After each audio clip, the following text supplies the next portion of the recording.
बातमी आहे लाडक्या बहिणींसाठी अत्यंत मोठी आणि महत्त्वाची। लाडक्या बहिणींना आता ई-केवायसी साठी आणखी मुदतवाढ देण्यात आलेली आहे। राज्यातील तांत्रिक अडचणी आणि गारपिटीच्या संकटामुळे लाडकींकडून ई-केवायसी प्रक्रियेला मुदतवाढ देण्याची मागणी होत होती आणि आता 30 एप्रिल पर्यंत ही मुदत वाढवल्याचं मंत्री अदिती तटकरे यांनी स्पष्ट केलंय। त्यामुळे ज्या लाडक्या बहिणींनी ई-केवायसी केलेली नाही त्यांना आणखीन एक संधी मिळणार आहे। राज्याचे मुख्यमंत्री देवेंद्र फडणवीस साहेब, उपमुख्यमंत्री शिंदे साहेब आणि उपमुख्यमंत्री सुनेत्रा काकींच्या सूचनेनुसार ती वाढवण्यात येत आहे। त्यामुळे आपल्या माध्यमातून सर्व लाडक्या बहिणींना विनंती राहील की ही जी अंतिम संधी ही आपलं काही ई-केवायसी करत असताना जी काही चूक झालेली असेल त्या दुरुस्तीसाठी ही देण्यात आलेली आहे आणि 30 एप्रिलपर्यंत ही मुदत ही महायुतीच्या सरकारच्या वतीने आदरणीय मुख्यमंत्री फडणवीस साहेब, शिंदे साहेब आणि सुनेत्रा काकी यांच्या सूचनेनुसार ही। आणि आता वळतो पुढच्या बातमीकडे। राज्यातील लाडक्या बहिणींसाठी आनंदाची बातमी आहे। फेब्रुवारी आणि मार्च महिन्याचा हप्ता एकाच वेळी जमा होणार आहे अशी माहिती सूत्रांनी दिली आहे। लाडक्या बहिणींसाठी अतिशय महत्त्वाची आणि अतिशय आनंदाची बातमी आहे। आज पहा, आज आहे अक्षय तृतीया आणि आज अक्षय तृतीयाच्या निमित्तानं आज लाडक्या बहिणींसाठी GR येणार का ह्या संदर्भात एक मोठी अपडेट आहे।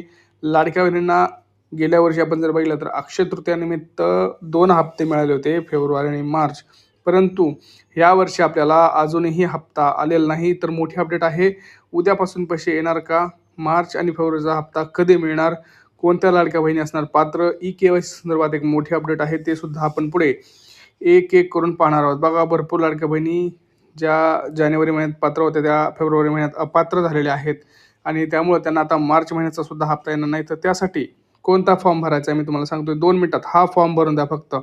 कोणता फॉर्म आहे बघा, लाडकी बहीण योजनेचा लाभ सुरू करण्याबाबत हा फॉर्म तुम्हाला भरून द्यायचा आहे। वरी तुमचं जिल्हा नाव वगैरे जे तुमचं हे टाकायचं आहे। इथं बघा रायगड अलिबाग तर तुमच्या जिल्ह्याचं नाव टाकायचं आहे, तालुक्याचं नाव टाकायचं आहे।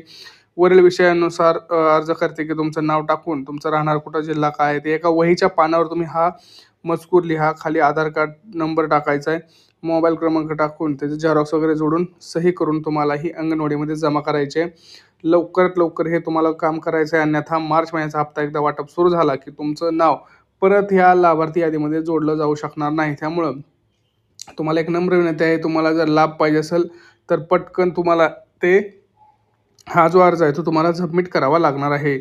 आणि लक्षात घ्या, पहिलं सरसकट सर्व लाडक्या बहिणींच्या खात्यात पैसे यायचे, आता तसं होणार नाही। ज्या लाडक्या बहिणी पात्र ठरतील अशाच लाडक्या बहिणींच्या खात्यात हे पैसे जमा होत आहेत। त्यामुळं या भ्रमात राहू नका की आता आपल्याला पैसे येतील, कारण हा जो फॉर्म आहे तो असं सांगतो की मी सर्व नियमांमध्ये जे 4-5 नियम आहेत त्या सर्व नियमांमध्ये बसत आहे, असं हा नियम सरळ सांगतो। त्यामुळं तुम्हाला जो नियमावलीचं टेन्शन आहे की नव्या नियमानुसार स्वतः पैसे वितरण होणार वगैरे, तर हे काही नवं नाही आहे, हे जुनेच नियम आहेत। फक्त जर वर्षी लाडक्या बहिणीचं उत्पन्न वाढत असतं तर काही लाडक्या बहिणी या नियमात येतात, काही लाडक्या बहिणी या नियमातून बाहेर सुद्धा पडतात। म्हणजे काही लाडक्या बहिणीचं उत्पन्न 2.5 लाखाच्या पेक्षा कमी होतं, काही लाडक्यांचं जास्त होतं, उतार चढाव सगळीकडे असतो। त्यामुळं लाडक्या बहिणींसाठी हा अर्ज खूप महत्त्वाचा आहे। जर हप्ते बंद झाले असतील तर हा फॉर्म तुम्हाला भरून देणं खूप गरजेचं आहे, अन्यथा तुमचं नाव कायमच अपात्र यादीत राहील आणि तुम्हाला कुठल्याही महिन्याचा हप्ता हा तिथं येणार नाही, हे लक्षात घ्यायचं। त्यासाठी तुम्हाला ही खूप महत्त्वाची अपडेट आहे, हा फॉर्म भरून देणं तुम्हाला खूप महत्त्वाचं आहे, त्याशिवाय तुमचं काम हे होणार नाही, हे तुम्हाला लक्षात ठेवायचं आहे। आता ई-केवायसी बद्दल सगळ्यात महत्त्वाची बातमी देतोय।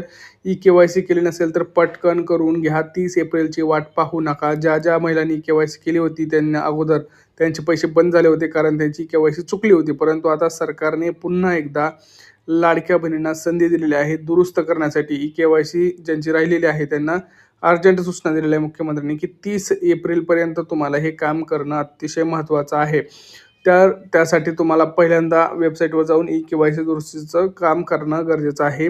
लक्षात घ्या, सरकारने आता कडेकोट नियम लावलेले आहेत, त्याशिवाय तुम्हाला आता हप्ता मिळणार नाही। आपलं आधार कार्ड जे आहे ते आधार कार्ड अपडेट आहे का हे चेक करा। आधार कार्डचा मोबाईल नंबर तोच आहे का जो आपण वापरतोय, आधार कार्ड आपल्या बँकेला कनेक्टेड आहे का आणि ते ॲक्टिव्ह आहे का हे सुद्धा चेक करा। तसंच आपलं रेशन कार्ड जे आहे ते सुद्धा बरोबर आहे का, त्याचं ऑनलाईन नाव दिसतं का, सोबत सगळ्यात महत्त्वाचं म्हणजे आता आधार कार्ड आणि पॅन कार्ड तुमचं कनेक्ट आहे का हे सुद्धा करणं खूप गरजेचं आहे। कारण काय होतं आहे, आता सगळं तुम्हाला माहिती आहे की सरकारने नियम लावले आहेत आधार कार्ड पॅन कार्ड लिंक नसेल तर दंड आता तुम्हाला भरावा लागेल. अशा सगळ्या गोष्टी आहेत. बँकेत सुद्धा ह्या गोष्टी कामाला येतात. त्यामुळं तुमच्याकडून कुठल्याही प्रकारचं काम इथं राहता कामा नये याची तुम्हाला दक्षता घ्यायची आहे. ई-के-वाय-सी करणं पहिलं काम आहे.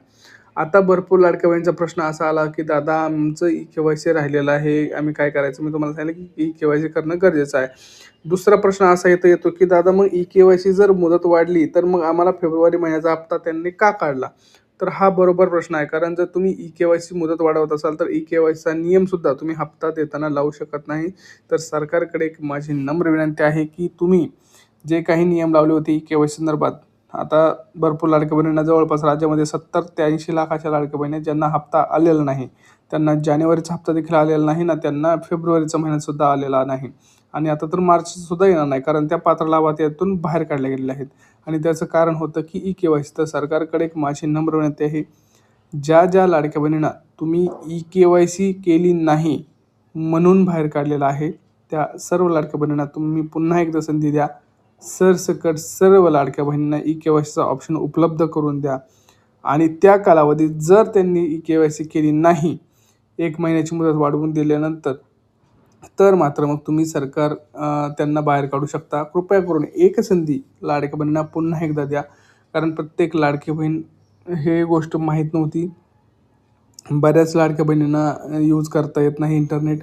त्यामुळे त्यांना त्यांच्यापर्यंत खरी माहिती पोहोचली गेली नाही किंवा त्यांची दिशाभूल केली गेलेली आहे.